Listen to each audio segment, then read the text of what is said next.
رضی اللہ عنہ نے خبر دی کہ عمر اجلانی رضی اللہ عنہ عاصم بن عدی انصاری رضی اللہ عنہ کے پاس آئے اور ان سے کہا کہ اے عاصم، تمہارا کیا خیال ہے؟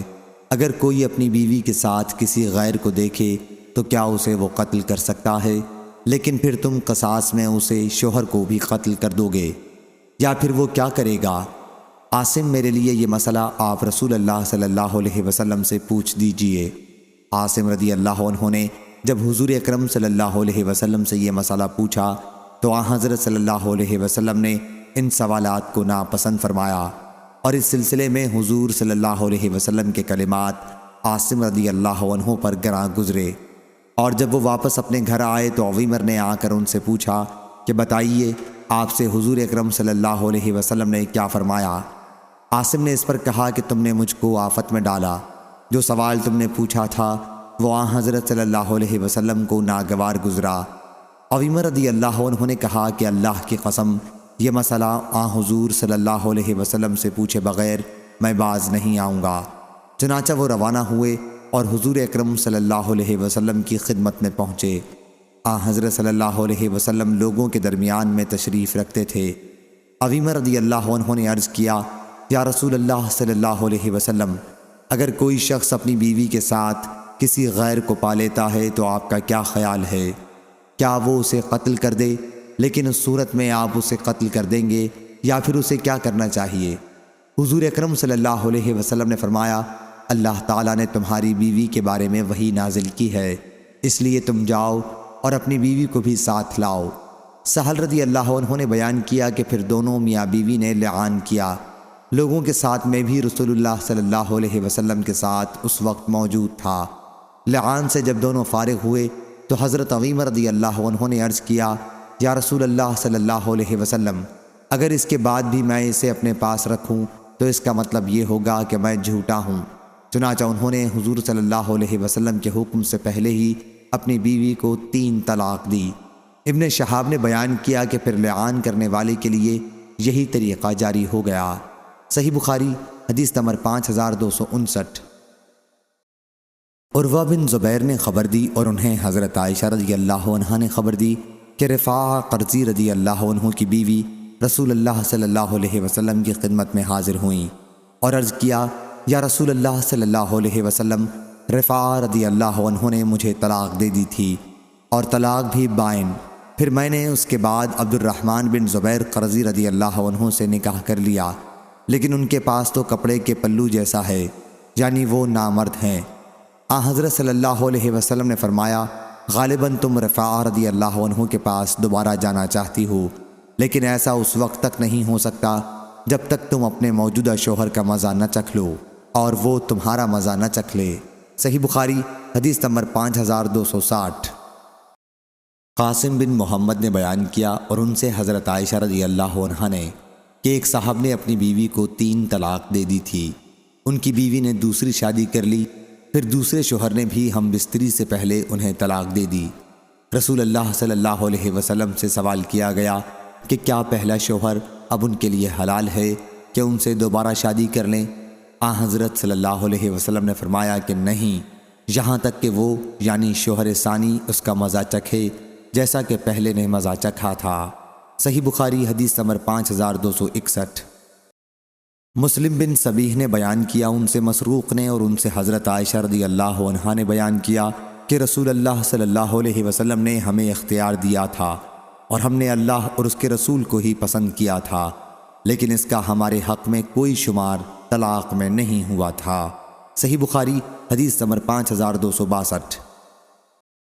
عامر نے بیان کیا، ان سے مسروق نے بیان کیا کہ میں نے حضرت عائشہ رضی اللہ عنہا سے اختیار کے متعلق سوال کیا تو انہوں نے کہا کہ نبی کریم صلی اللہ علیہ وسلم نے ہمیں اختیار دیا تھا، تو کیا محض یہ اختیار طلاق بن جاتا؟ مسروق نے کہا کہ اختیار دینے کے بعد اگر تم مجھے پسند کر لیتی ہو تو اس کی کوئی حیثیت نہیں، چاہے میں 1 مرتبہ اختیار دوں یا 100 مرتبہ، طلاق نہیں ہوگی۔ صحیح بخاری حدیث نمبر 5263۔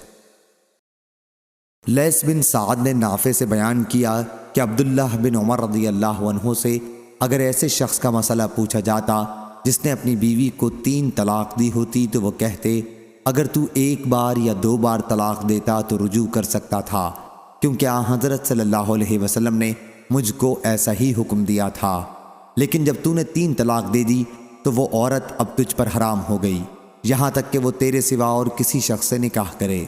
صحیح بخاری حدیث نمبر 5264۔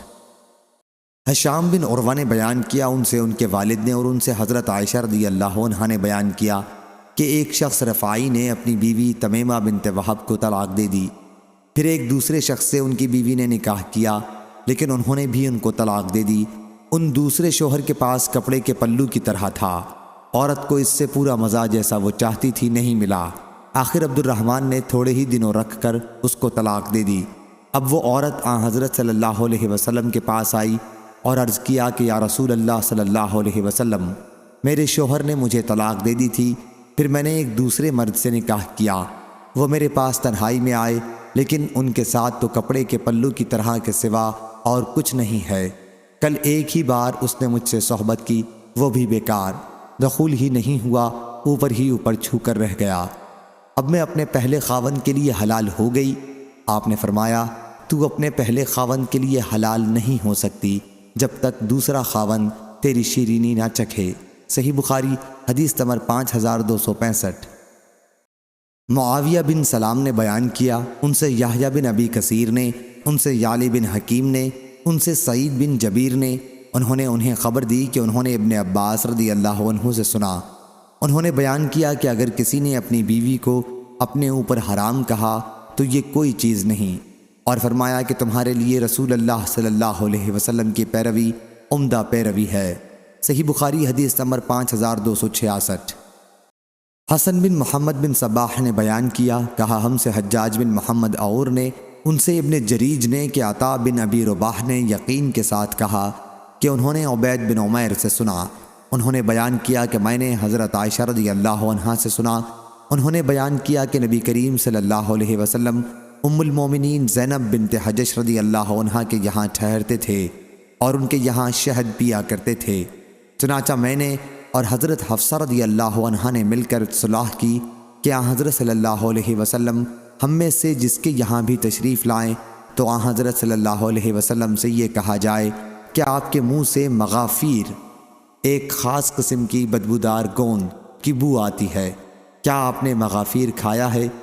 حضرت صلی اللہ علیہ وسلم اس کے بعد ہم میں سے ایک کے یہاں تشریف لائے تو انہوں نے حضرت صلی اللہ علیہ وسلم سے یہی بات کہی۔ حضرت صلی اللہ علیہ وسلم نے فرمایا کہ نہیں، بلکہ میں نے زینب بنت حجش رضی اللہ عنہا کے یہاں شہد پیا ہے، اب دوبارہ نہیں پیوں گا۔ اس پر یہ آیت نازل ہوئی، کیا اے نبی آپ وہ چیز کیوں حرام کرتے ہیں جو اللہ نے آپ کے لیے حلال کی ہے، تا ان تتوبا الی اللہ۔ یہ حضرت عائشہ اور حضرت حفصہ رضی اللہ عنہا کی طرف خطاب ہے۔ وَإِذْ أَسَرَّ النَّبِيُّ إِلَىٰ بَعْضِ أَزْوَاجِهِ حَدِيثًا، میں حدیث سے آپ کا یہی فرمانا مراد ہے کہ میں نے مغافیر نہیں کھایا بلکہ شہد پیا ہے۔ صحیح بخاری حدیث نمبر 5267۔ حسن بن محمد بن صباح نے بیان کیا، کہا ہم سے حجاج بن محمد اور نے، ان سے ابن جریج نے کہ عطا بن ابی رباح نے یقین کے ساتھ کہا کہ انہوں نے عبید بن عمیر سے سنا، انہوں نے بیان کیا کہ میں نے حضرت عائشہ رضی اللہ عنہا سے سنا، انہوں نے بیان کیا کہ نبی کریم صلی اللہ علیہ وسلم ام المومنین زینب بنت حجش رضی اللہ عنہا کے یہاں ٹھہرتے تھے اور ان کے یہاں شہد پیا کرتے تھے، چنانچہ میں نے اور حضرت حفصہ رضی اللہ عنہا نے مل کر صلاح کی کہ حضرت صلی اللہ علیہ وسلم ہم میں سے جس کے یہاں بھی تشریف لائیں تو حضرت صلی اللہ علیہ وسلم سے یہ کہا جائے کہ آپ کے منہ سے مغافیر، ایک خاص قسم کی بدبودار گوند کی بو آتی ہے، کیا آپ نے مغافیر کھایا ہے؟ حضرت صلی اللہ علیہ وسلم اس کے بعد ہم میں سے ایک کے یہاں تشریف لائے تو انہوں نے حضرت صلی اللہ علیہ وسلم سے یہی بات کہی۔ حضرت صلی اللہ علیہ وسلم نے فرمایا کہ نہیں، بلکہ میں نے زینب بنت حجش رضی اللہ عنہا کے یہاں شہد پیا ہے، اب دوبارہ نہیں پیوں گا۔ اس پر یہ آیت نازل ہوئی، کیا اے نبی آپ وہ چیز کیوں حرام کرتے ہیں جو اللہ نے آپ کے لیے حلال کی ہے، تا ان تتوبا الی اللہ۔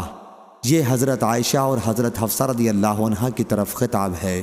وَإِذْ أَسَرَّ النَّبِيُّ إِلَىٰ بَعْضِ أَزْوَاجِهِ حَدِيثًا، میں حدیث سے آپ کا یہی فرمانا مراد ہے کہ میں نے مغافیر نہیں کھایا بلکہ شہد پیا ہے۔ صحیح بخاری حدیث نمبر 5267۔ قتادہ نے بیان کیا ان سے زرارہ بن عوفہ نے اور ان سے حضرت ابو ہریرہ رضی اللہ عنہ نے کہ نبی کریم صلی اللہ علیہ وسلم نے فرمایا، اللہ تعالیٰ نے میری امت کو خیالات فاسدہ کی حد تک معاف کیا ہے جب تک کہ اس پر عمل نہ کرے یا اسے زبان سے ادا نہ کرے۔ قتادہ رحمہ اللہ نے کہا کہ اگر کسی نے اپنے دل میں طلاق دے دی تو اس کا اعتبار نہیں ہوگا جب تک زبان سے نہ کہے۔ صحیح بخاری حدیث نمبر 5269۔ ابو سلمہ بن عبد الرحمن نے خبر دی اور انہیں جابر رضی اللہ عنہ نے کہ قبیلہ اسلم کے ایک صاحب معاذ نامی مسجد میں نبی کریم صلی اللہ علیہ وسلم کی خدمت میں حاضر ہوئے اور عرض کیا کہ انہوں نے زنا کیا ہے۔ حضرت صلی اللہ علیہ وسلم نے ان سے منہ موڑ لیا، لیکن پھر وہ حضرت صلی اللہ علیہ وسلم کے سامنے آ گئے اور زنا کا اقرار کیا۔ پھر انہوں نے اپنے اوپر 4 مرتبہ شہادت دی تو حضرت صلی اللہ علیہ وسلم نے انہیں مخاطب کرتے ہوئے فرمایا، تم پاگل تو نہیں ہو؟ کیا واقعی تم نے زنا کیا ہے؟ انہوں نے عرض کیا کہ جی ہاں۔ پھر آپ نے پوچھا تو شادی شدہ ہے؟ اس نے کہا کہ جی ہاں ہو چکی ہے۔ پھر حضرت صلی اللہ علیہ وسلم نے انہیں عیدگاہ پر رجم کرنے کا حکم دیا۔ جب انہیں پتھر لگا تو وہ بھاگنے لگے، لیکن انہیں حرہ کے پاس پکڑا گیا اور جان سے مار دیا گیا۔ صحیح بخاری حدیث نمبر 5270۔ ابو ہریرہ رضی اللہ عنہ نے بیان کیا کہ قبیلہ اسلم کا ایک شخص رسول اللہ صلی اللہ علیہ وسلم کی خدمت میں حاضر ہوا۔ حضرت صلی اللہ علیہ وسلم مسجد میں تشریف رکھتے تھے۔ انہوں نے حضرت صلی اللہ علیہ وسلم کو مخاطب کیا اور عرض کیا کہ انہوں نے زنا کر لیا ہے۔ حضرت صلی اللہ علیہ وسلم نے ان سے منہ موڑ لیا، لیکن وہ آدمی حضرت صلی اللہ علیہ وسلم کے سامنے اس رخ کی طرف مڑ گیا جدھر آپ نے چہرہ مبارک پھیر لیا تھا اور عرض کیا کہ یا رسول اللہ صلی اللہ علیہ وسلم، دوسرے یعنی خود نے زنا کیا ہے۔ حضرت صلی اللہ علیہ وسلم نے اس مرتبہ بھی منہ موڑ لیا، لیکن وہ پھر حضرت صلی اللہ علیہ وسلم کے سامنے اس رخ کی طرف آ گیا جدھر حضرت صلی اللہ علیہ وسلم نے منہ موڑ لیا تھا اور یہی عرض کیا۔ حضرت صلی اللہ علیہ وسلم نے پھر ان سے منہ موڑ لیا۔ پھر جب چوتھی مرتبہ وہ اسی طرح حضرت صلی اللہ علیہ وسلم کے سامنے آ گیا اور اپنے اوپر انہوں نے 4 مرتبہ زنا کی شہادت دی تو حضرت صلی اللہ علیہ وسلم نے ان سے دریافت فرمایا، تم پاگل تو نہیں ہو؟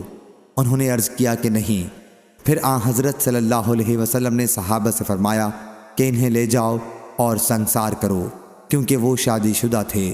صحیح بخاری حدیث نمبر 5271۔ ظاہری سے روایت ہے، انہوں نے بیان کیا کہ مجھے ایک ایسے شخص نے خبر دی جنہوں نے جابر بن عبداللہ انصاری رضی اللہ عنہ سے سنا تھا کہ انہوں نے بیان کیا کہ میں بھی ان لوگوں میں تھا جنہوں نے ان صحابی کو سنسار کیا تھا۔ ہم نے انہیں مدینہ منورہ کی عیدگاہ پر سنسار کیا تھا۔ جب ان پر پتھر پڑا تو وہ بھاگنے لگے، لیکن ہم نے انہیں راہ میں پکڑ لیا اور انہیں سنسار کیا یہاں تک کہ وہ مر گئے۔ صحیح بخاری حدیث نمبر 4272۔ خالد نے بیان کیا ان سے اکرمہ نے اور ان سے حضرت ابن عباس رضی اللہ عنہ نے کہ ثابت بن قیس رضی اللہ عنہ کی بیوی نبی کریم صلی اللہ علیہ وسلم کی خدمت میں حاضر ہوئی اور عرض کیا کہ یا رسول اللہ صلی اللہ علیہ وسلم، مجھے ان کے اخلاق اور دین کی وجہ سے ان سے کوئی شکایت نہیں ہے، البتہ میں اسلام میں کفر کو پسند نہیں کرتی، کیونکہ ان کے ساتھ رہ کر ان کے حقوق زوجیت کو نہیں ادا کر سکتی۔ اس پر حضرت صلی اللہ علیہ وسلم نے ان سے فرمایا، کیا تم ان کا باغ جو انہوں نے مہر میں دیا تھا واپس کر سکتی ہو؟ انہوں نے کہا کہ جی ہاں۔ حضرت صلی اللہ علیہ وسلم نے ثابت رضی اللہ عنہ سے فرمایا کہ باغ قبول کر لو اور انہیں طلاق دے دو۔ صحیح بخاری حدیث نمبر 5273۔ خالد طحان نے بیان کیا ان سے خالد حذا نے ان سے اکرمہ نے کہ عبداللہ بن ابی منافق کی بہن جمیلہ رضی اللہ عنہا جو ابی کی بیٹی تھی نے یہ بیان کیا اور رسول اللہ صلی اللہ علیہ وسلم نے ان سے دریافت فرمایا تھا کہ کیا تم ان ثابت رضی اللہ عنہ کا باغ واپس کر دو گی؟ انہوں نے عرض کیا ہاں کر دوں گی۔ چنانچہ انہوں نے باغ واپس کر دیا اور انہوں نے ان کے شوہر کو حکم دیا کہ انہیں طلاق دے دیں۔ اور ابراہیم بن تہمان نے بیان کیا کہ ان سے خالد نے ان سے اکرمہ نے نبی کریم صلی اللہ علیہ وسلم سے، اور اس روایت میں بیان کیا کہ ان کے شوہر ثابت رضی اللہ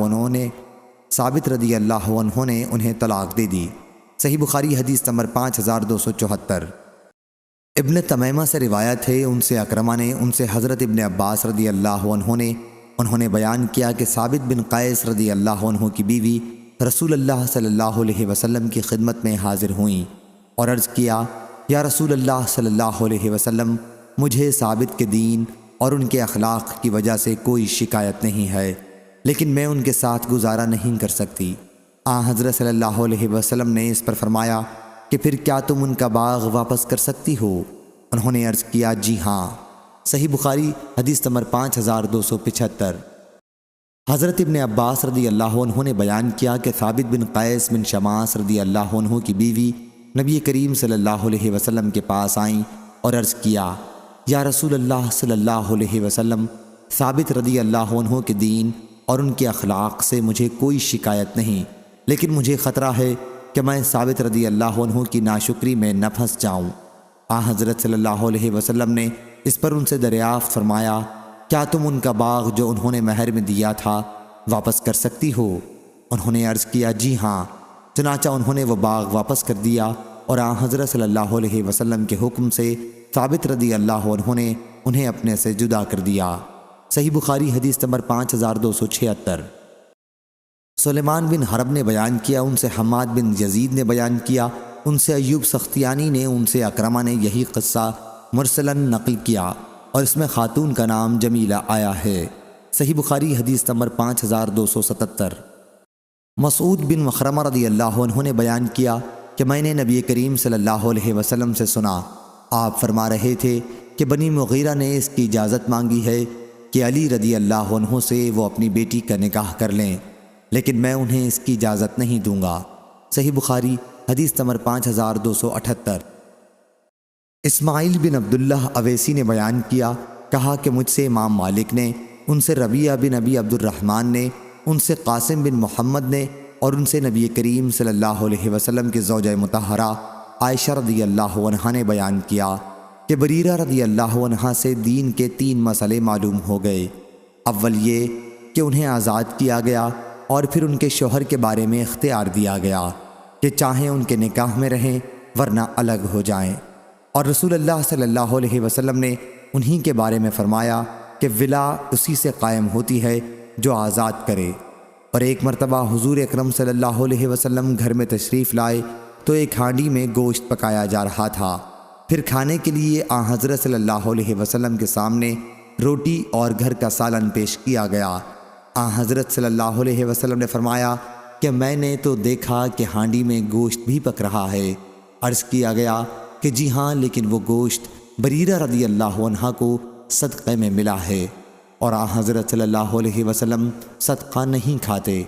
حضرت صلی اللہ علیہ وسلم نے فرمایا کہ وہ ان کے لیے صدقہ ہے اور ہمارے لیے بریرہ رضی اللہ عنہا کی طرف سے تحفہ ہے۔ صحیح بخاری حدیث نمبر 5279۔ حمام نے بیان کیا، ان سے قتادہ نے، ان سے اکرمہ نے اور ان سے ابن عباس رضی اللہ عنہ نے کہ میں نے انہیں غلام دیکھا تھا۔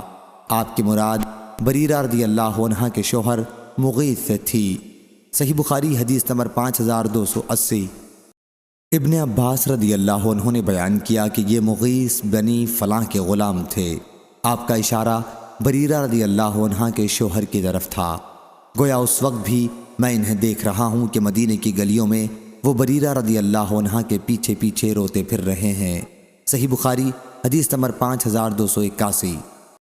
حضرت ابن عباس رضی اللہ عنہ نے بیان کیا کہ بریرہ رضی اللہ عنہ کے شوہر ایک حبشی غلام تھے، ان کا مغیث نام تھا، وہ بنی فلاں کے غلام تھے۔ جیسے وہ منظر اب بھی میری آنکھوں میں ہے کہ وہ مدینہ کی گلیوں میں بریرہ رضی اللہ عنہ کے پیچھے پیچھے پھر رہے ہیں۔ صحیح بخاری حدیث نمبر 5282۔ عبد الوہاب ثقفی نے خبر دی، کہا ہم سے خالد حذا نے، ان سے اکرمہ نے اور ان سے ابن عباس رضی اللہ عنہ نے کہ بریرہ رضی اللہ عنہ کے شوہر غلام تھے اور ان کا نام مغیث تھا، گویا میں اس وقت اس کو دیکھ رہا ہوں جب وہ بریرہ رضی اللہ عنہ کے پیچھے پیچھے روتے ہوئے پھر رہے تھے اور آنسوؤں سے ان کی داڑھی تر ہو رہی تھی۔ اس پر نبی کریم صلی اللہ علیہ وسلم نے عباس رضی اللہ عنہ سے فرمایا، عباس کیا تمہیں مغیث کی بریرہ سے محبت اور بریرہ کی مغیث سے نفرت پر حیرت نہیں ہوئی؟ آخر حضور اکرم صلی اللہ علیہ وسلم نے بریرہ رضی اللہ عنہا سے فرمایا، کاش تم اس کے بارے میں اپنا فیصلہ بدل دیتی۔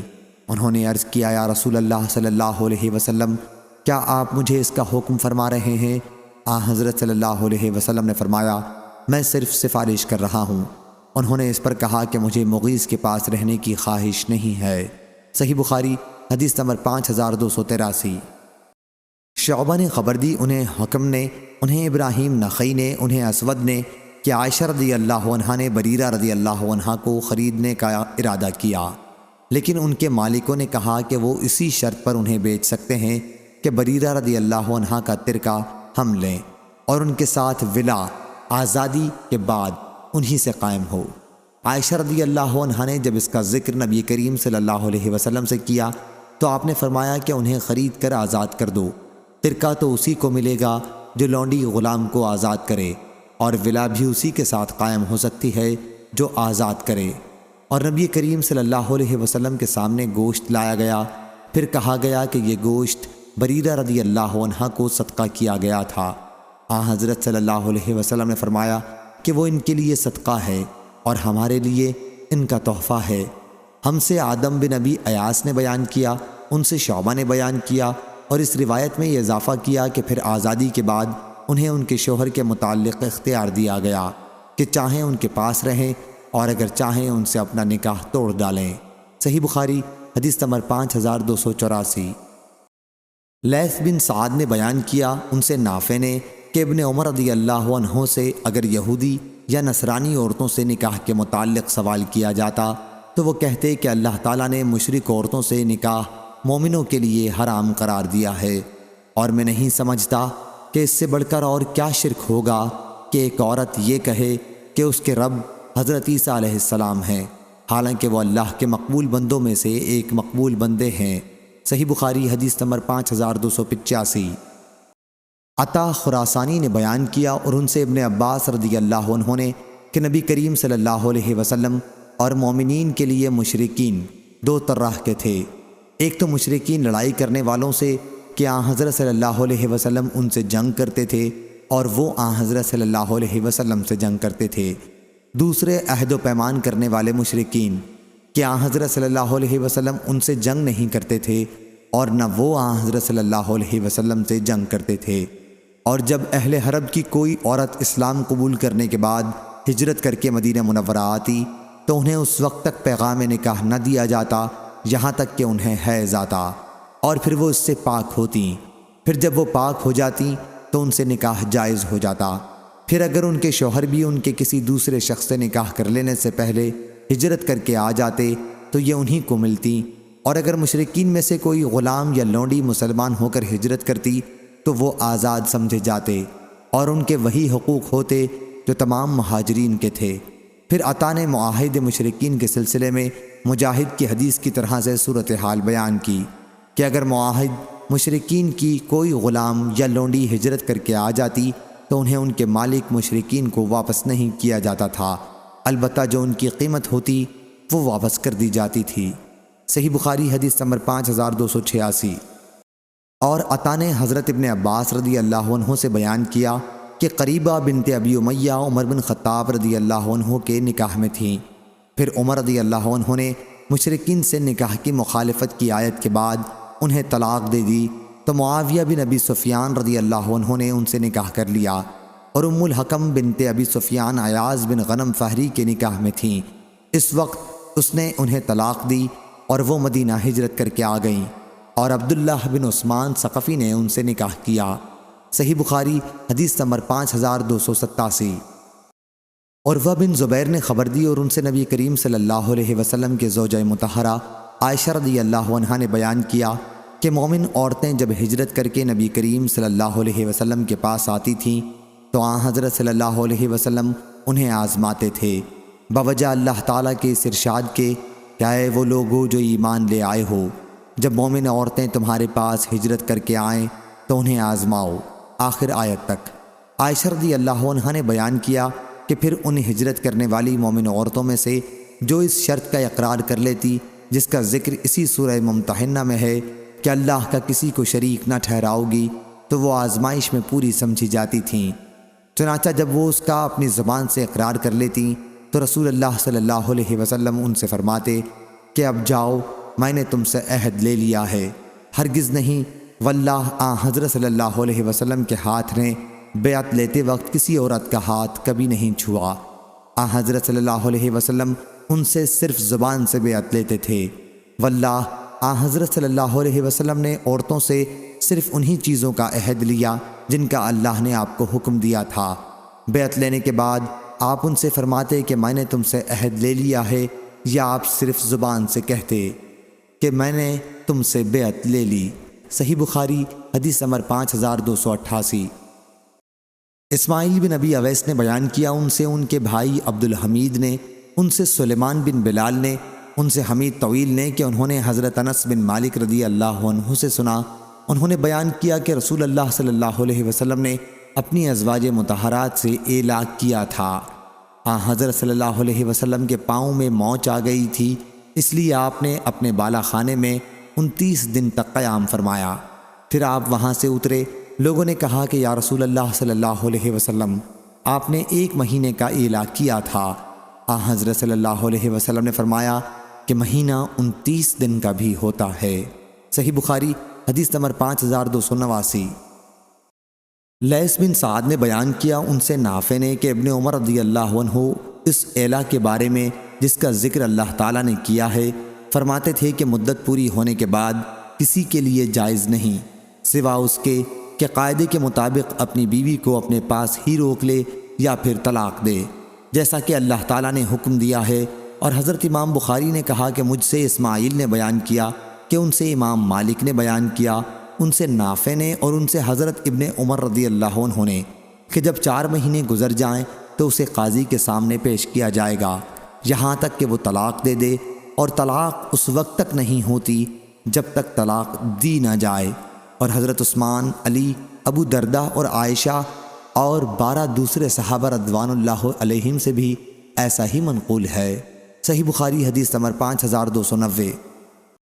ابراہیم بن تہمان نے بیان کیا، ان سے خالد حذا نے، ان سے اکرمہ نے اور ان سے ابن عباس رضی اللہ عنہ نے بیان کیا کہ نبی کریم صلی اللہ علیہ وسلم نے بیت اللہ کا طواف اپنے اونٹ پر سوار ہو کر کیا، اور حضرت صلی اللہ علیہ وسلم جب بھی رکن کے پاس آتے تو اس کی طرف اشارہ کر کے تکبیر کہتے۔ اور زینب بنت حجش رضی اللہ عنہا نے بیان کیا کہ نبی کریم صلی اللہ علیہ وسلم نے فرمایا، یاجوج ماجوج کے دیوار میں اتنا سوراخ ہو گیا ہے، اور آپ نے اپنی انگلیوں سے 90 کا عدد بنایا۔ صحیح بخاری حدیث نمبر 5293۔ حضرت ابو ہریرہ رضی اللہ عنہ نے بیان کیا کہ ابو القاسم صلی اللہ علیہ وسلم نے فرمایا، جمعے میں ایک گھڑی ایسی آتی ہے جو مسلمان بھی اس وقت کھڑا نماز پڑھے اور اللہ سے کوئی خیر مانگے تو اللہ اسے ضرور دے گا۔ حضرت صلی اللہ علیہ وسلم نے اس ساعت کی وضاحت کرتے ہوئے اپنے دست مبارک سے اشارہ کیا اور اپنی انگلیوں کو درمیانی انگلی اور چھوٹی انگلی کے بیچ میں رکھا، جس سے ہم نے سمجھا کہ آپ اس ساعت کو بہت مختصر ہونے کو بتا رہے ہیں۔ صحیح بخاری حدیث نمبر 5294۔ انس بن مالک رضی اللہ عنہ نے بیان کیا کہ نبی کریم صلی اللہ علیہ وسلم کے زمانے میں ایک یہودی نے ایک لڑکی پر ظلم کیا، اس کے چاندی کے زیورات جو وہ پہنے ہوئے تھی چھین لیے اور اس کا سر کچل دیا۔ لڑکی کے گھر والے اسے حضرت صلی اللہ علیہ وسلم کے پاس لائے تو اس کی زندگی کی بس آخری گھڑی باقی تھی اور وہ بول نہیں سکتی تھی۔ حضرت صلی اللہ علیہ وسلم نے اس سے پوچھا کہ تمہیں کس نے مارا ہے؟ فلاں نے۔ حضرت صلی اللہ علیہ وسلم نے اس واقعے سے غیر متعلق آدمی کا نام لیا، اس لیے اس نے اپنے سر کے اشارے سے کہا کہ نہیں بیان کیا کہ پھر حضرت صلی اللہ علیہ وسلم نے ایک دوسرے شخص کا نام لیا اور وہ بھی اس واقعے سے غیر متعلق تھا، تو لڑکی نے سر کے اشارے سے کہا کہ نہیں۔ پھر حضرت صلی اللہ علیہ وسلم نے دریافت فرمایا کہ فلاں نے تمہیں مارا ہے؟ تو اس لڑکی نے سر کے اشارے سے ہاں کہا۔ اس کے بعد اس یہودی نے بھی اس جرم کا اقرار کر لیا تو حضرت صلی اللہ علیہ وسلم نے اس کے لیے حکم دیا اور اس کا سر بھی 2 پتھروں سے کچل دیا گیا۔ صحیح بخاری حدیث نمبر 5295۔ ابن عمر رضی اللہ عنہ نے بیان کیا کہ میں نے نبی کریم صلی اللہ علیہ وسلم سے سنا، آپ فرما رہے تھے کہ فتنہ ادھر سے اٹھے گا، اور آپ نے مشرق کی طرف اشارہ کیا۔ صحیح بخاری حدیث نمبر 5296۔ عبداللہ بن ابی اوفا رضی اللہ عنہ نے بیان کیا کہ ہم رسول اللہ صلی اللہ علیہ وسلم کے ساتھ ایک سفر میں تھے۔ جب سورج ڈوب گیا تو حضرت صلی اللہ علیہ وسلم نے ایک صحابی حضرت بلال رضی اللہ عنہ سے فرمایا کہ اتر کر میرے لیے ستو گھول، کیونکہ آپ روزے سے تھے۔ انہوں نے عرض کیا، یا رسول اللہ صلی اللہ علیہ وسلم، اگر اندھیرا ہونے دیں تو بہتر ہے۔ حضرت صلی اللہ علیہ وسلم نے فرمایا کہ اتر کر ستو گھول۔ انہوں نے عرض کیا، یا رسول اللہ صلی اللہ علیہ وسلم، اگر آپ اور اندھیرا ہو لینے دیں تو بہتر ہے، ابھی دن باقی ہے۔ پھر حضرت صلی اللہ علیہ وسلم نے فرمایا کہ اترو اور ستو گھول لو۔ آخر تیسری مرتبہ کہنے پر انہوں نے اتر کر حضرت صلی اللہ علیہ وسلم کا ستو گھولا۔ حضرت صلی اللہ علیہ وسلم نے اسے پیا۔ پھر آپ نے اپنے ہاتھ سے مشرق کی طرف اشارہ کیا اور فرمایا کہ جب تم دیکھو کہ رات ادھر سے آ رہی ہے تو روزے دار کو افطار کر لینا چاہیے۔ صحیح بخاری حدیث نمبر 5297۔ عبداللہ بن مسعود رضی اللہ عنہ نے بیان کیا کہ نبی کریم صلی اللہ علیہ وسلم نے فرمایا، تم میں سے کسی کو سحری کھانے سے بلال کی پکار نہ روکے، یا آپ نے فرمایا کہ ان کی اذان، کیونکہ وہ پکارتے ہیں، یا فرمایا اذان دیتے ہیں تاکہ اس وقت نماز پڑھنے والا رک جائے۔ اس کا اعلان سے یہ مقصود نہیں ہوتا کہ صبح صادق ہو گئی۔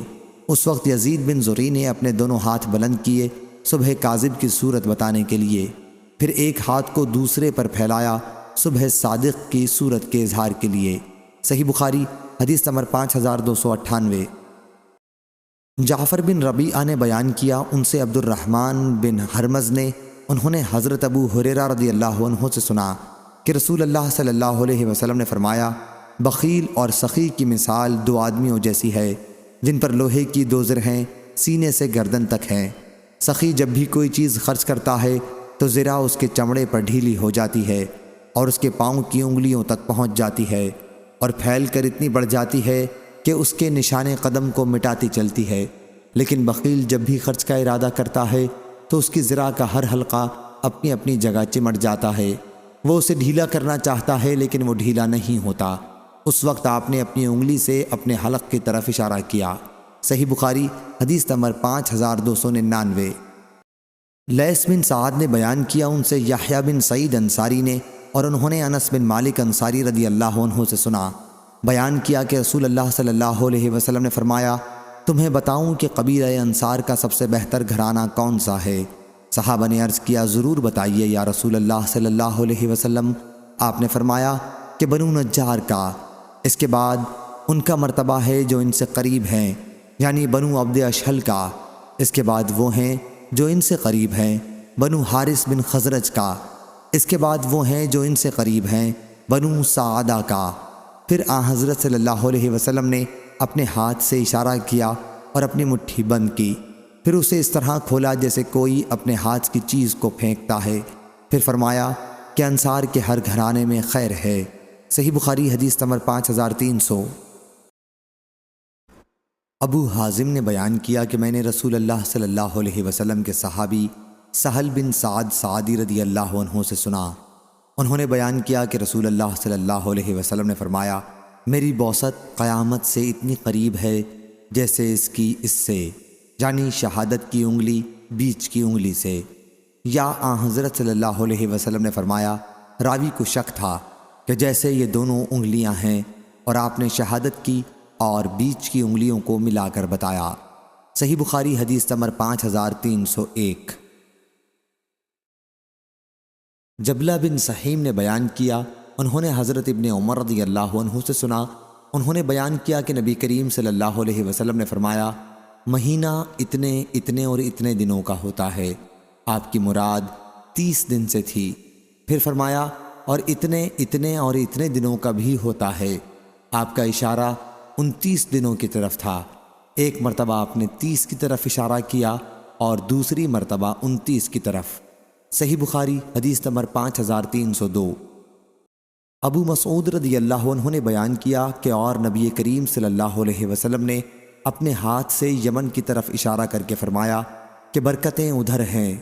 2 مرتبہ حضرت صلی اللہ علیہ وسلم نے یہ فرمایا، ہاں اور سختی اور قساوت قلب ان کی کرخت آواز والوں میں ہے جہاں سے شیطان کی دونوں سینگیں طلوع ہوتی ہیں، یعنی ربیہ اور مزر میں۔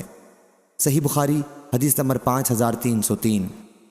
سہل رضی اللہ عنہ نے بیان کیا کہ رسول اللہ صلی اللہ علیہ وسلم نے فرمایا، میں اور یتیم کی پرورش کرنے والا جنت میں اس طرح ہوں گے، اور آپ نے شہادت کی انگلی اور بیچ کی انگلی سے اشارہ کیا اور ان دونوں انگلیوں کے درمیان تھوڑی سی جگہ کھلی رکھی۔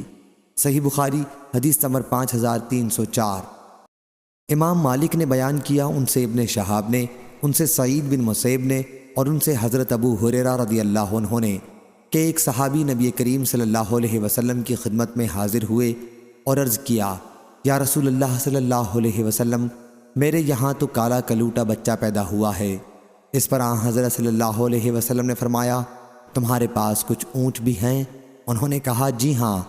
حضرت صلی اللہ علیہ وسلم نے دریافت فرمایا، ان کے رنگ کیسے ہیں؟ انہوں نے کہا کہ سرخ رنگ کے ہیں۔ حضرت صلی اللہ علیہ وسلم نے دریافت فرمایا، ان میں کوئی سیاہی مائل سفید اونٹ بھی ہے؟ انہوں نے کہا کہ جی ہاں۔ حضرت صلی اللہ علیہ وسلم نے اس پر فرمایا کہ پھر یہ کہاں سے آ گیا؟ انہوں نے کہا کہ اپنی نسل کے کسی بہت پہلے کے اونٹ پر یہ پڑا ہوگا۔ حضرت صلی اللہ علیہ وسلم نے فرمایا کہ اسی طرح تمہارا یہ لڑکا بھی اپنی نسل کے کسی دور کے رشتہ دار پر پڑا ہوگا۔ صحیح بخاری حدیث نمبر 5305۔ نافع نے بیان کیا اور ان سے عبداللہ نے کہ قبیلہ انصار کے ایک صحابی نے اپنی بیوی پر تہمت لگائی تو نبی کریم صلی اللہ علیہ وسلم نے دونوں میاں بیوی سے قسم کھلوائی اور پھر دونوں میں جدائی کرا دی۔ صحیح بخاری حدیث نمبر 5306۔ اکرمہ نے بیان کیا اور ان سے ابن عباس رضی اللہ عنہ نے کہ ہلال بن امیہ نے اپنی بیوی پر تہمت لگائی، پھر وہ آئے اور گواہی دی۔ نبی کریم صلی اللہ علیہ وسلم نے اس وقت فرمایا، اللہ خوب جانتا ہے کہ تم میں سے ایک جھوٹا ہے، تو کیا تم میں سے کوئی جو واقعی گناہ کا مرتکب ہوا ہو رجوع کرے گا؟ اس کے بعد ان کی بیوی کھڑی ہوئیں اور انہوں نے گواہی دی اپنے بری ہونے کی۔ صحیح بخاری حدیث نمبر 5307۔ سہل بن سعد سعدی رضی اللہ عنہ نے خبر دی کہ عویمر عجلانی رضی اللہ عنہ عاصم بن عدی انصاری رضی اللہ عنہ کے پاس آئے اور ان سے کہا کہ عاصم، آپ کا کیا خیال ہے کہ ایک شخص اگر اپنی بیوی کے ساتھ غیر مرد کو دیکھے تو کیا اسے قتل کر دے گا، لیکن پھر آپ لوگ اسے بھی قتل کر دیں گے، آخر اسے کیا کرنا چاہیے؟ عاصم رضی اللہ عنہ، میرے لیے یہ مسئلہ پوچھ دو۔ چنانچہ عاصم رضی اللہ عنہ نے رسول اللہ صلی اللہ علیہ وسلم سے یہ مسئلہ پوچھا۔ حضرت صلی اللہ علیہ وسلم نے اس طرح کے سوالات کو ناپسند فرمایا اور اظہار ناگواری کیا۔ عاصم رضی اللہ عنہ نے اس سلسلے میں حضرت صلی اللہ علیہ وسلم سے جو کچھ سنا اس کا بہت اثر لیا۔ پھر جب گھر واپس آئے تو عویمر رضی اللہ عنہ ان کے پاس آئے اور پوچھا، عاصم رضی اللہ عنہ، آپ کو رسول اللہ صلی اللہ علیہ وسلم نے کیا جواب دیا؟ عاصم رضی اللہ عنہ نے کہا، عویمر رضی اللہ عنہ، تم نے میرے ساتھ اچھا معاملہ نہیں کیا، جو مسئلہ تم نے پوچھا تھا حضرت صلی اللہ علیہ وسلم نے اسے ناپسند فرمایا۔ عویمر رضی اللہ عنہ نے کہا کہ اللہ کی قسم، جب تک میں یہ مسئلہ حضرت صلی اللہ علیہ وسلم سے معلوم نہ کر لوں باز نہیں آؤں گا۔ چنانچہ عویمر رضی اللہ عنہ حضور صلی اللہ علیہ وسلم کی خدمت میں حاضر ہوئے۔ حضرت صلی اللہ علیہ وسلم اس وقت صحابہ کے درمیان میں موجود تھے۔ انہوں نے عرض کیا، یا رسول اللہ صلی اللہ علیہ وسلم، آپ کا اس شخص کے متعلق کیا ارشاد ہے جو اپنی بیوی کے ساتھ غیر مرد کو دیکھے؟ کیا وہ اسے قتل کر دے، لیکن پھر آپ لوگ اسے قصاص میں قتل کر دیں گے، تو پھر اسے کیا کرنا چاہیے؟ حضرت صلی اللہ علیہ وسلم نے فرمایا کہ تمہارے اور تمہاری بیوی کے بارے میں ابھی وحی نازل ہوئی ہے، جاؤ اور اپنی بیوی کو لے کر آؤ۔ سہل رضی اللہ عنہ نے بیان کیا کہ پھر ان دونوں نے لعان کیا۔ میں بھی حضرت صلی اللہ علیہ وسلم کے پاس اس وقت موجود تھا۔ جب لعان سے فارغ ہوئے تو عویمر رضی اللہ عنہ نے کہا کہ یا رسول اللہ صلی اللہ علیہ وسلم، اگر اب بھی میں اسے اپنی بیوی کو اپنے ساتھ رکھتا ہوں تو اس کا مطلب یہ ہے کہ میں جھوٹا ہوں۔ چنانچہ انہوں نے انہیں 3 طلاقیں حضرت صلی اللہ علیہ وسلم کے حکم سے پہلے ہی دے دیں۔ ابن شہاب نے بیان کیا کہ پھر یہی لعان کرنے والوں کے لیے سنت طریقہ مقرر ہو گیا۔ صحیح بخاری حدیث نمبر 5308۔ ابن جریج نے خبر دی، کہا کہ مجھے ابن شہاب نے لعان کے بارے میں اور یہ کہ شریعت کی طرف سے اس کا سنت طریقہ کیا ہے خبر دی۔ بنی سعدہ کے سہل بن سعد رضی اللہ عنہ سے انہوں نے بیان کیا کہ قبیلہ انصار کے ایک صحابی رسول اللہ صلی اللہ علیہ وسلم کی خدمت میں حاضر ہوئے اور عرض کیا، یا رسول اللہ صلی اللہ علیہ وسلم، اس شخص کے متعلق آپ کا کیا ارشاد ہے جو اپنی بیوی کے ساتھ غیر مرد کو دیکھے؟ کیا وہ اسے قتل کر دے یا اسے کیا کرنا چاہیے؟ انہی کے بارے میں اللہ تعالیٰ نے قرآن مجید کی وہ آیت نازل کی جس میں لعان کرنے والوں کے لیے تفصیلات بیان ہوئی ہیں۔ حضرت صلی اللہ علیہ وسلم نے ان سے فرمایا کہ اللہ تعالیٰ نے تمہاری بیوی کے بارے میں فیصلہ کر دیا ہے۔ بیان کیا کہ پھر دونوں نے مسجد میں لعان کیا۔ میں اس وقت وہاں موجود تھا۔ جب دونوں لعان سے فارغ ہوئے تو انصاری صحابی نے عرض کیا، یا رسول اللہ صلی اللہ علیہ وسلم، اگر اب بھی میں اسے اپنے نکاح میں رکھوں گا تو اس کا مطلب یہ ہوگا کہ میں نے اس پر جھوٹی تہمت لگائی تھی۔ چنانچہ لعان سے فارغ ہونے کے بعد انہوں نے حضرت صلی اللہ علیہ وسلم کے حکم سے پہلے ہی انہیں 3 طلاقیں دے دیں۔ حضور اکرم صلی اللہ علیہ وسلم کی موجودگی میں ہی انہیں جدا کر دیا۔ سہل رضی اللہ عنہ نے یا ابن شہاب نے کہا کہ ہر لعان کرنے والے میاں بیوی کے درمیان یہی جدائی کا سنت طریقہ مقرر ہوا۔ ابن جریج نے بیان کیا، ان سے ابن شہاب نے بیان کیا کہ ان کے بعد شریعت کی طرف سے طریقہ یہ متعین ہوا کہ 2 لعان کرنے والوں کے درمیان تفریق کرا دی جایا کرے، اور وہ عورت حاملہ تھی اور ان کا بیٹا اپنی ماں کی طرف منسوب کیا جاتا تھا۔ بیان کیا کہ پھر ایسی عورت کے میراث کے بارے میں بھی یہ طریقہ شریعت کی طرف سے مقرر ہو گیا کہ بچہ اس کا وارث ہوگا اور وہ بچے کی وارث ہوگی۔ اس کے مطابق جو اللہ تعالیٰ نے وراثت کے سلسلے میں فرض کیا ہے، ابن جریج نے بیان کیا، ان سے ابن شہاب نے اور ان سے سہل بن سعد سعدی رضی اللہ عنہ نے اسی حدیث میں کہ نبی کریم صلی اللہ علیہ وسلم نے فرمایا تھا کہ اگر لعان کرنے والی خاتون اس نے سرخ اور پستہ قد بچہ جنا جیسے وحرہ، تو میں سمجھوں گا کہ عورت ہی سچی ہے اور اس کے شوہر نے اس پر جھوٹی تہمت لگائی ہے، لیکن اگر کالا بڑی آنکھوں والا اور بڑے سرینے والا بچہ جنا تو میں سمجھوں گا کہ شوہر نے اس کے متعلق سچ کہا تھا، عورت جھوٹی ہے۔ جب بچہ پیدا ہوا تو وہ بری شکل کا تھا، یعنی اس مرد کی صورت پر جس سے وہ بدنام ہوئی تھی۔ صحیح بخاری حدیث نمبر 5309۔ لیث نے بیان کیا، ان سے یحییٰ بن سعید نے، ان سے عبد الرحمن بن قاسم نے، ان سے قاسم بن محمد نے اور ان سے ابن عباس رضی اللہ عنہ نے کہ نبی کریم صلی اللہ علیہ وسلم کی مجلس میں لعان کا ذکر ہوا اور عاصم رضی اللہ عنہ نے اس سلسلے میں کوئی بات کہی کہ میں اگر اپنی بیوی کے ساتھ کسی غیر مرد کو دیکھ لوں تو وہیں قتل کر دوں، اور چلے گئے۔ پھر ان کی قوم کے ایک صحابی عویمہ رضی اللہ عنہ ان کے پاس آئے یہ شکایت لے کر کہ انہوں نے اپنی بیوی کے ساتھ ایک غیر مرد کو پایا ہے۔ عاصم رضی اللہ عنہ نے کہا کہ مجھے آج یہ ابتلا میری اسی بات کی وجہ سے ہوا ہے جو آپ نے حضرت صلی اللہ علیہ وسلم کے سامنے کہی تھی۔ پھر وہ انہیں لے کر حضور اکرم صلی اللہ علیہ وسلم کی خدمت میں حاضر ہوئے اور حضرت صلی اللہ علیہ وسلم کو وہ واقعہ بتایا جس میں ملوث اس صحابی نے اپنی بیوی کو پایا تھا۔ یہ صاحب زرد رنگ، کم گوشت والے، دبلے پتلے اور سیدھے بال والے تھے، اور جس کے متعلق انہوں نے دعویٰ کیا تھا اسے انہوں نے اپنی بیوی کے ساتھ تنہائی میں پایا۔ وہ گٹھے ہوئے جسم کا، گندمی اور بھرے گوشت والا تھا۔ پھر حضور اکرم صلی اللہ علیہ وسلم نے دعا فرمائی کہ اے اللہ اس معاملے کو صاف کر دے۔ چنانچہ اس عورت نے بچہ اسی مرد کی شکل کا جنا جس کے متعلق شوہر نے دعویٰ کیا تھا کہ اسے انہوں نے اپنی بیوی کے ساتھ پایا تھا۔ حضرت صلی اللہ علیہ وسلم نے میاں بیوی کے درمیان لعان کرایا۔ ایک شاگرد نے مجلس میں ابن عباس رضی اللہ عنہ سے پوچھا، کیا یہی وہ عورت ہے جس کے متعلق حضور اکرم صلی اللہ علیہ وسلم نے فرمایا تھا کہ اگر میں کسی کو بلا شہادت کے سنسار کر سکتا تو اس عورت کو سنسار کرتا؟ ابن عباس رضی اللہ عنہ نے کہا کہ نہیں، یہ جملہ حضرت صلی اللہ علیہ وسلم نے اس عورت کے متعلق فرمایا تھا جس کی بدکاری اسلام کے زمانے میں کھل گئی تھی۔ ابو صالح اور عبداللہ بن یوسف نے اس حدیث میں بجائے خدلا کے کسرہ کے ساتھ دال خدلا روایت کیا ہے، لیکن معنی وہی ہے۔ صحیح بخاری حدیث نمبر 5310۔ سعید بن جبیر نے بیان کیا کہ میں نے حضرت ابن عمر رضی اللہ عنہ سے ایسے شخص کا حکم پوچھا جس نے اپنی بیوی پر تہمت لگائی ہو، تو انہوں نے کہا کہ نبی کریم صلی اللہ علیہ وسلم نے بنی عجلان کے میاں بیوی کے درمیان ایسی صورت میں جدائی کرا دی تھی، اور فرمایا تھا کہ اللہ خوب جانتا ہے کہ تم میں سے ایک جھوٹا ہے، تو کیا تم میں سے ایک جو واقعی گناہ میں مبتلا ہے رجوع کرے گا؟ لیکن ان دونوں نے انکار کیا تو حضور اکرم صلی اللہ علیہ وسلم نے ان میں جدائی کرا دی۔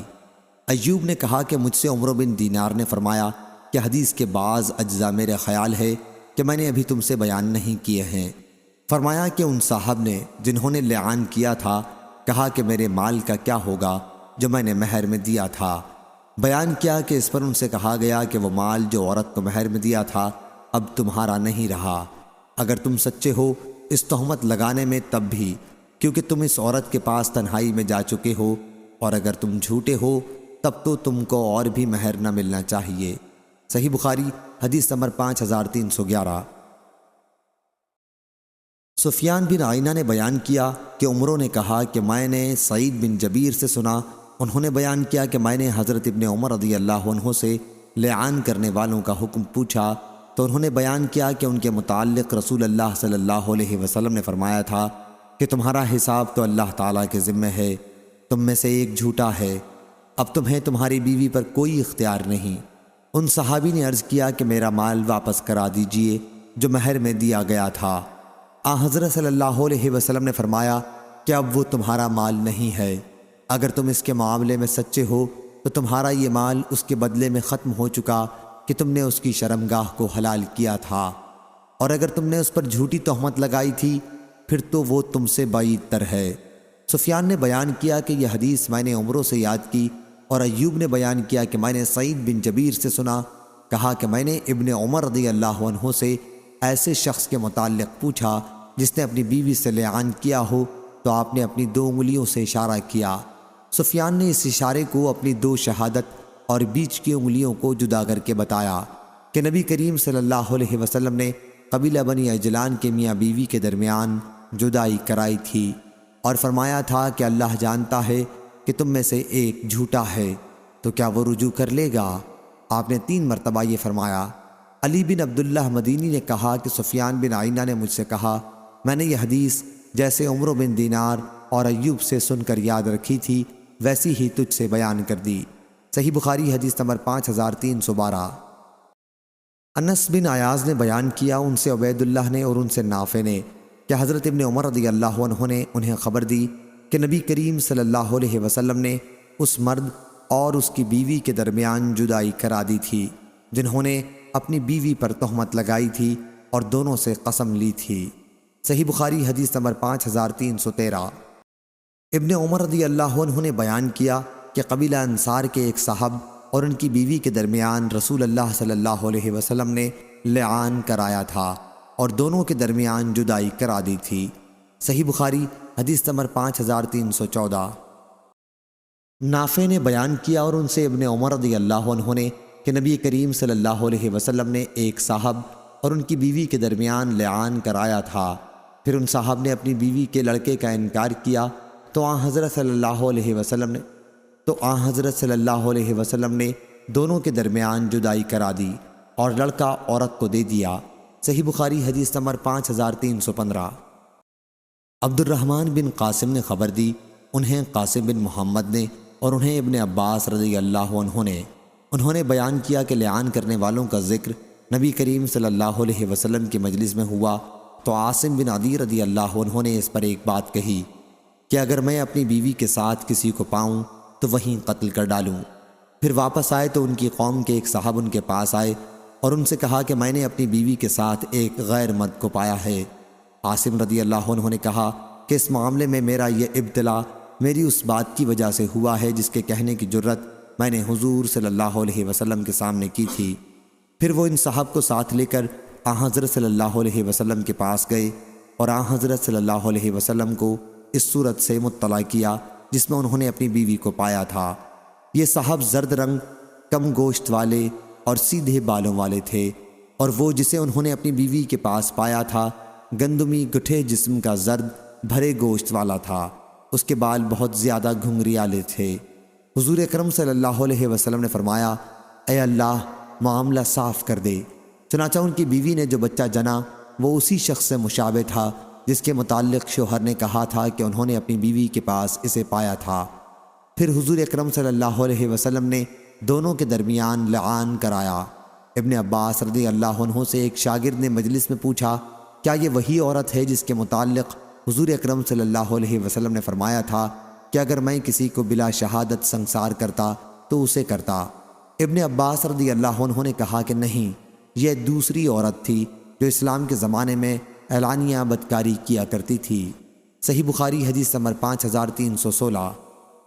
حشام نے بیان کیا، کہا کہ مجھ سے میرے والد نے بیان کیا اور ان سے حضرت عائشہ رضی اللہ عنہا نے اور ان سے نبی کریم صلی اللہ علیہ وسلم نے۔ دوسری سند اور حضرت امام بخاری رحمہ اللہ نے کہا کہ ہم سے عثمان بن ابی شیبہ نے بیان کیا، کہا ہم سے عبدہ نے بیان کیا، ان سے حشام نے، ان سے ان کے والد نے اور ان سے حضرت عائشہ رضی اللہ عنہا نے کہ رفاعہ قرظی رضی اللہ عنہ نے ایک خاتون سے نکاح کیا، پھر انہیں طلاق دے دی۔ اس کے بعد ایک دوسرے صاحب نے ان خاتون سے نکاح کر لیا، پھر وہ نبی کریم صلی اللہ علیہ وسلم کی خدمت میں حاضر ہوئیں اور اپنے دوسرے شوہر کا ذکر کیا اور کہا کہ وہ تو ان کے پاس آتے ہی نہیں، اور یہ کہ ان کے پاس کپڑے کے پلو جیسا ہے۔ انہوں نے پہلے شوہر کے ساتھ دوبارہ نکاح کی خواہش ظاہر کی، لیکن حضرت صلی اللہ علیہ وسلم نے فرمایا کہ نہیں، جب تک تم اس دوسرے شوہر کا مزہ نہ چکھ لو اور یہ تمہارا مزہ نہ چکھ لیں۔ صحیح بخاری حدیث نمبر 5317۔ لیث بن سعد نے بیان کیا، ان سے جعفر بن ربیعہ نے، ان سے عبد الرحمن بن حرمز نے کہا کہ مجھے خبر دی ابو سلمہ بن عبد الرحمن نے کہ زینب بنت ابو سلمہ رضی اللہ عنہا نے اپنی والدہ نبی کریم صلی اللہ علیہ وسلم کی زوجہ مطہرہ ام سلمہ رضی اللہ عنہا سے خبر دی کہ ایک خاتون جو اسلام لائی تھی اور جن کا نام سبیعہ تھا اپنے شوہر کے ساتھ رہتی تھیں۔ شوہر کا جب انتقال ہوا تو وہ حاملہ تھیں، اور ابو سنابل بن بعلق رضی اللہ عنہ نے ان کے پاس نکاح کا پیغام بھیجا، لیکن انہوں نے نکاح کرنے سے انکار کیا۔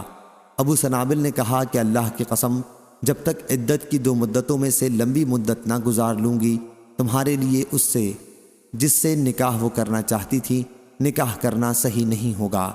پھر وہ وضع حمل کے بعد تقریباً 10 دن تک رکی رہیں۔ اس کے بعد حضور اکرم صلی اللہ علیہ وسلم کی خدمت میں حاضر ہوئیں تو حضور صلی اللہ علیہ وسلم نے فرمایا کہ اب نکاح کر لو۔ صحیح بخاری حدیث نمبر 5318۔ یحییٰ بن بکیر نے بیان کیا، ان سے لیث نے، ان سے یزید نے کہ ابن شہاب نے انہیں لکھا کہ عبید اللہ بن عبداللہ نے اپنے والد عبداللہ بن عتبہ بن مسعود سے انہیں خبر دی کہ انہوں نے ابن ارقم کو لکھا کہ سبیعہ اسلمیہ سے پوچھیں کہ نبی کریم صلی اللہ علیہ وسلم نے ان کے متعلق کیا فتویٰ دیا تھا، تو انہوں نے فرمایا کہ جب میرے یہاں بچہ پیدا ہو گیا تو حضرت صلی اللہ علیہ وسلم نے مجھے فتویٰ دیا کہ اب میں نکاح کر لوں۔ صحیح بخاری حدیث نمبر 5319۔ امام مالک نے بیان کیا، ان سے حشام بن عروہ نے، ان سے ان کے والد نے، ان سے مسعور بن مخرمہ نے کہ سبیعہ اسلمیہ اپنے شوہر کی وفات کے بعد چند دنوں تک حالت نفاس میں رہیں، پھر نبی کریم صلی اللہ علیہ وسلم کے پاس آ کر انہوں نے نکاح کی اجازت مانگی تو حضرت صلی اللہ علیہ وسلم نے انہیں اجازت دی اور انہوں نے نکاح کیا۔ صحیح بخاری حدیث نمبر 5320۔ سلیمان بن حرب نے بیان کیا، کہا ہم سے شعبہ بن حجاج نے، ان سے حکم بن عتبہ نے، ان سے ابراہیم نخعی نے، ان سے اسود بن یزید نے اور ان سے عائشہ رضی اللہ عنہا نے بیان کیا کہ جب نبی کریم صلی اللہ علیہ وسلم نے حجۃ الوداع میں کوچ کا ارادہ کیا تو دیکھا کہ صفیہ رضی اللہ عنہا اپنے خیمے کے دروازے پر غمگین کھڑی ہیں۔ حضرت صلی اللہ علیہ وسلم نے ان سے فرمایا یا اقرا، یا فرمایا راوی کو شک تھا، حلقی معلوم ہوتا ہے کہ تم ہمیں روک دو گی، کیا تم نے قربانی کے دن طواف کر لیا ہے؟ انہوں نے عرض کی کہ جی ہاں۔ حضرت صلی اللہ علیہ وسلم نے فرمایا کہ پھر چلو۔ صحیح بخاری حدیث نمبر 5329۔ امام حسن بصری نے بیان کیا کہ معقل بن یسار رضی اللہ عنہ نے اپنی بہن جمیلہ کا نکاح کیا، پھر ان کے شوہر نے انہیں 1 طلاق دی۔ صحیح بخاری حدیث نمبر 5330۔ امام حسن بصری نے بیان کیا کہ معقل بن یسار رضی اللہ عنہ کی بہن ایک آدمی کے نکاح میں تھیں، پھر انہوں نے طلاق دے دی۔ اس کے بعد انہوں نے تنہائی میں عدت گزاری۔ عدت کے دن جب ختم ہو گئے تو ان کے پہلے شوہر نے پھر معقل رضی اللہ عنہ کے پاس ان کے لیے نکاح کا پیغام بھیجا۔ معقل رضی اللہ عنہ کو اس پر بڑی غیرت آئی۔ انہوں نے کہا جب وہ عدت گزار رہی تھی تو اسے اس پر قدرت تھی کہ دوران عدت میں رجعت کر لیں، لیکن ایسا نہیں کیا اور اب میرے پاس نکاح کا پیغام بھیجتا ہے۔ چنانچہ وہ ان کے اور اپنی بہن کے درمیان میں حائل ہو گئے۔ اس پر یہ آیت نازل ہوئی، اور جب تم اپنی عورتوں کو طلاق دے چکو اور وہ اپنی مدت کو پہنچ چکیں تو تم انہیں مت روکو، آخر آیت تک۔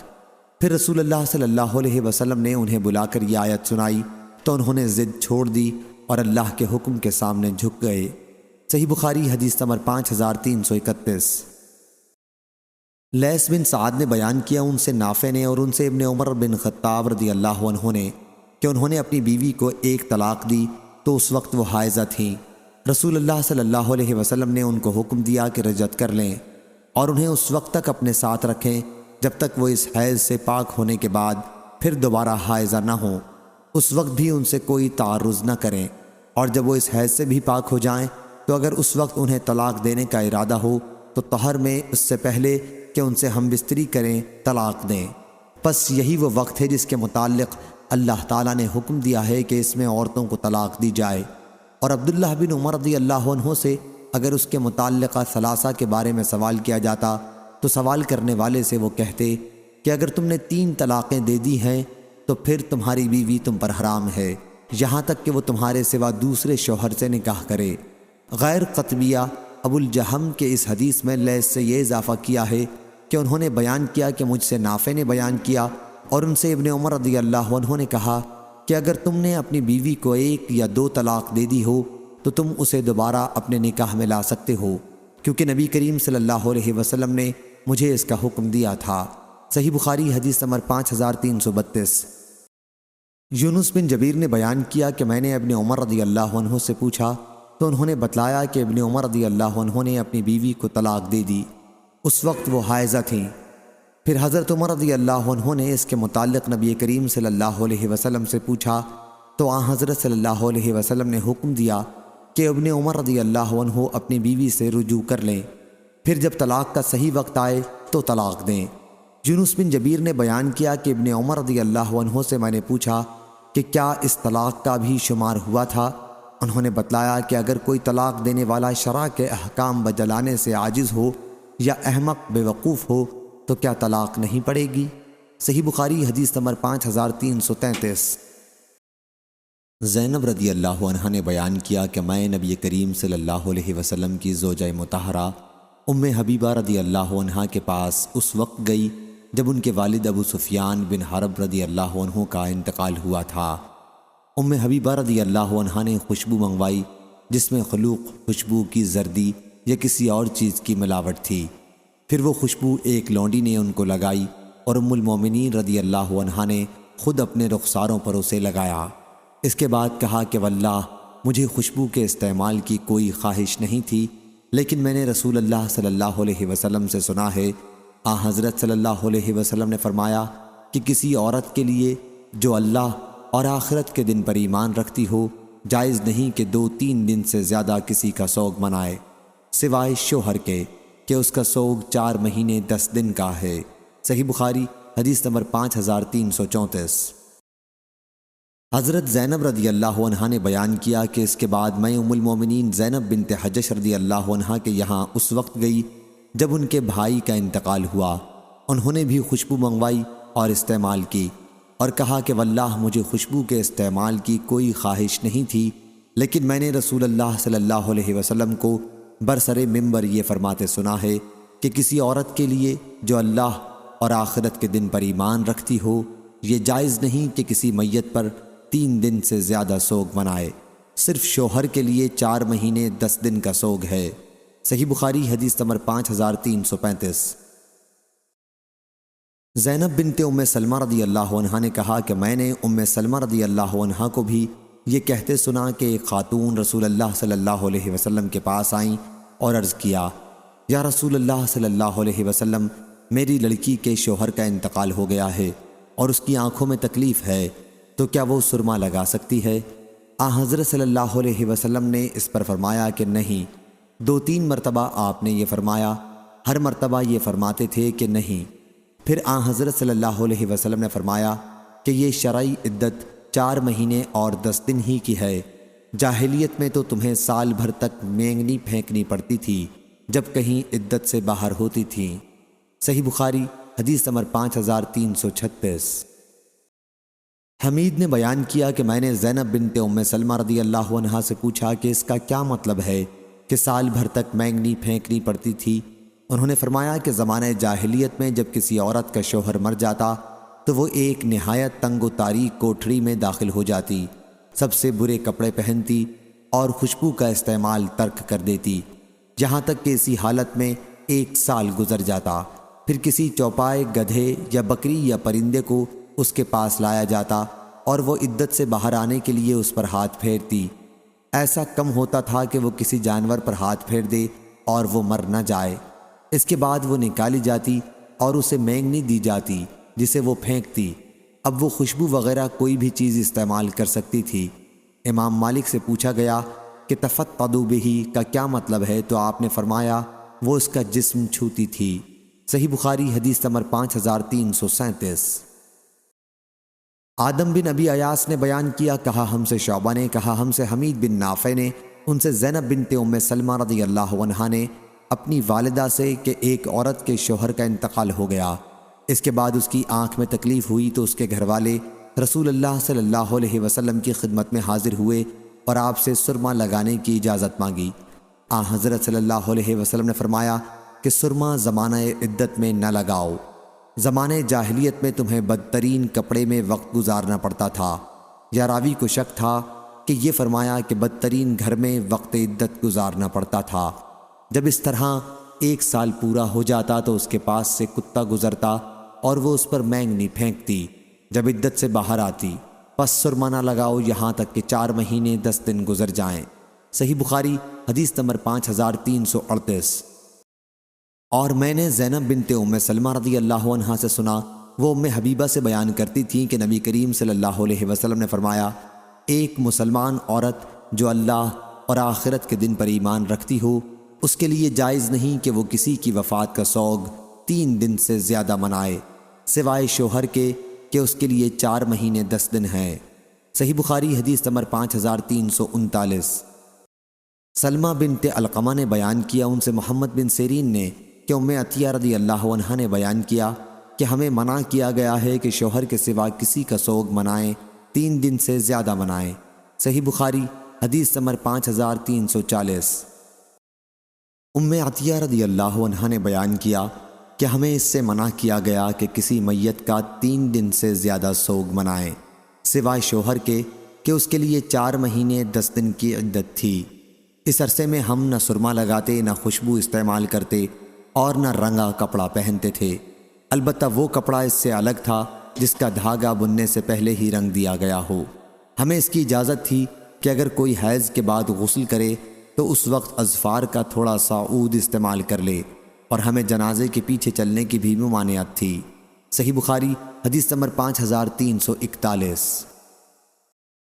عبدالسلام بن حرب نے بیان کیا، ان سے ہشام بن حسان نے، ان سے حفصہ بنت سیرین نے اور ان سے ام عطیہ رضی اللہ عنہا نے کہ نبی کریم صلی اللہ علیہ وسلم نے فرمایا، جو عورت اللہ اور آخرت کے دن پر ایمان رکھتی ہو اس کے لیے جائز نہیں کہ 3 دن سے زیادہ کسی کا سوگ منائے، سوائے شوہر کے وہ اس کے سوگ میں نہ سرما لگائے نہ رنگا ہوا کپڑا پہنے، مگر یمن کا دھاری دار کپڑا جو بننے سے پہلے ہی رنگا گیا ہو۔ صحیح بخاری حدیث نمبر 5342۔ ہشام بن حسان نے بیان کیا، کہا ہم سے حفصہ بنت سیرین نے اور ان سے ام عطیہ رضی اللہ عنہا نے کہ نبی کریم صلی اللہ علیہ وسلم نے منع فرمایا کسی میت پر خاوند کے سوا 3 دن سے زیادہ سوگ کرنے سے، اور فرمایا کہ خوشبو کا استعمال نہ کرے، سوا طہر کے وقت جب حیض سے پاک ہو تو تھوڑا سا عود، قسط اور مقام اظفار کی خوشبو استعمال کر سکتی ہے۔ ابو عبداللہ حضرت امام بخاری کہتے ہیں کہ قسط اور القسط ایک ہی چیز ہیں، جیسے کافور اور قافور دونوں ایک ہیں۔ صحیح بخاری حدیث نمبر 5343۔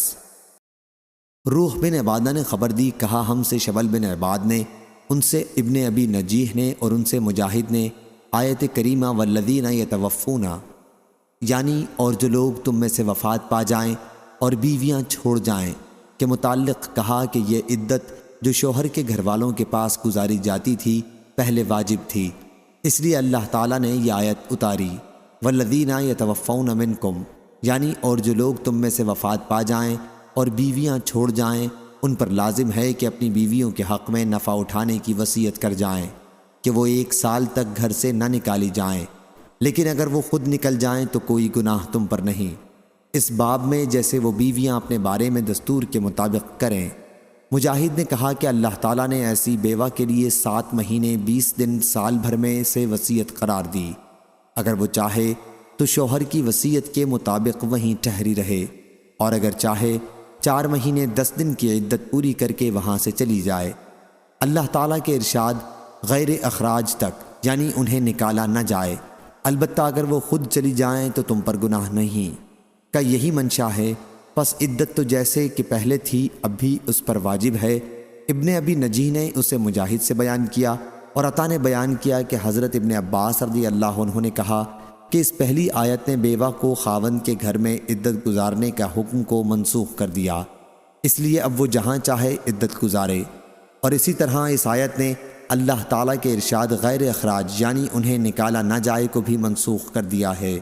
عطا نے کہا کہ اگر وہ چاہے تو اپنے شوہر کے گھر والوں کے یہاں ہی عدت گزارے اور وصیت کے مطابق قیام کرے، اور اگر چاہے وہاں سے چلی آئے، کیونکہ اللہ تعالیٰ نے فرمایا ہے فَلَيْسَ عَلَيْكُمْ جُنَاحٌ، یعنی پس تم پر اس کا کوئی گناہ نہیں جو وہ اپنی مرضی کے مطابق کریں۔ عطا نے کہا کہ اس کے بعد میراث کا حکم نازل ہوا اور اس نے مکان کے حکم کو منسوخ کر دیا، پس وہ جہاں چاہے عدت گزار سکتی ہے اور اس کے لیے شوہر کی طرف سے مکان کا انتظام نہیں ہوگا۔ صحیح بخاری حدیث نمبر 5344۔ زینب بنت ام سلمہ رضی اللہ عنہا نے بیان کیا، اور ان سے ام حبیبہ بنت ابو سفیان رضی اللہ عنہا نے بیان کیا کہ جب ان کے والد کی وفات کی خبر پہنچی تو انہوں نے خوشبو منگوائی اور اپنے دونوں بازوؤں پر لگائی، پھر کہا کہ مجھے خوشبو کی کوئی ضرورت نہ تھی، لیکن میں نے رسول اللہ صلی اللہ علیہ وسلم سے سنا ہے کہ جو عورت اللہ اور آخرت پر ایمان رکھتی ہو وہ کسی میت کا 3 دن سے زیادہ سوگ نہ منائے، سوائے شوہر کے کہ اس کے لیے 4 مہینے 10 دن ہیں۔ صحیح بخاری حدیث نمبر 5345۔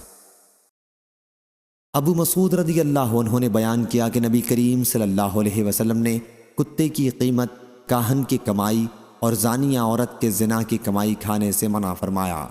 صحیح بخاری حدیث نمبر 5346۔ عون بن ابی جحیفہ نے بیان کیا، ان سے ان کے والد نے کہ نبی کریم صلی اللہ علیہ وسلم نے گودنے والی اور گدوانے والی، سود کھانے والے اور سود کھلانے والے پر لعنت بھیجی، اور آپ صلی اللہ علیہ وسلم نے کتے کی قیمت اور زانیہ کی کمائی کھانے سے منع فرمایا اور تصویر بنانے والوں پر لعنت کی۔ صحیح بخاری حدیث نمبر 5347۔ شعبہ نے خبر دی، انہیں محمد بن جحادہ نے، انہیں ابو حازم نے اور انہیں ابو ہریرہ رضی اللہ عنہ نے کہ نبی کریم صلی اللہ علیہ وسلم نے لونڈیوں کی زنا کی کمائی سے منع فرمایا۔ صحیح بخاری حدیث نمبر 5348۔ سعید بن جبیر نے بیان کیا کہ میں نے ابن عمر رضی اللہ عنہ سے ایسے شخص کے بارے میں سوال کیا جس نے اپنی بیوی پر تہمت لگائی ہو، تو انہوں نے کہا کہ نبی کریم صلی اللہ علیہ وسلم نے بنی عجلان قبیلہ کے میاں بیوی میں جدائی کرا دی تھی، اور فرمایا تھا کہ اللہ خوب جانتا ہے کہ تم میں سے ایک جھوٹا ہے، تو کیا وہ رجوع کرے گا؟ لیکن دونوں نے انکار کیا۔ آپ نے دوبارہ فرمایا کہ اللہ خوب جانتا ہے اسے جو تم میں سے ایک جھوٹا ہے، وہ توبہ کرتا ہے یا نہیں، لیکن دونوں نے پھر توبہ سے انکار کیا۔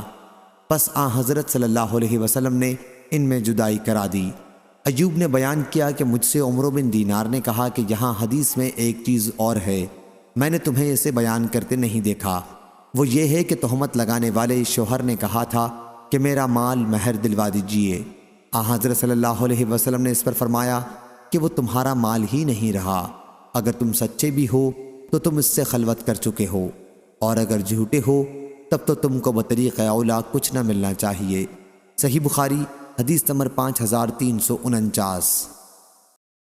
سفیان بن عینہ نے بیان کیا، ان سے عمرو بن دینار نے، ان سے سعید بن جبیر نے، ان سے ابن عمر رضی اللہ عنہ نے کہ نبی کریم صلی اللہ علیہ وسلم نے لعان کرنے والے میاں بیوی سے فرمایا کہ تمہارا حساب اللہ کے یہاں ہوگا، تم میں سے ایک تو یقیناً جھوٹا ہے، تمہارے یعنی شوہر کے لیے اسے بیوی کو حاصل کرنے کا اب کوئی راستہ نہیں ہے۔ شوہر نے عرض کیا، یا رسول اللہ صلی اللہ علیہ وسلم، میرا مال۔ حضرت صلی اللہ علیہ وسلم نے فرمایا کہ اب وہ تمہارا مال نہیں رہا، اگر تم نے اس کے متعلق سچ کہا تھا تو وہ اس کے بدلے میں ہے کہ تم نے اس کی شرمگاہ اپنے لیے حلال کی تھی، اور اگر تم نے اس پر جھوٹی تہمت لگائی تھی تب تو اور زیادہ تجھ کو کچھ نہ ملنا چاہیے۔ صحیح بخاری حدیث نمبر 5350۔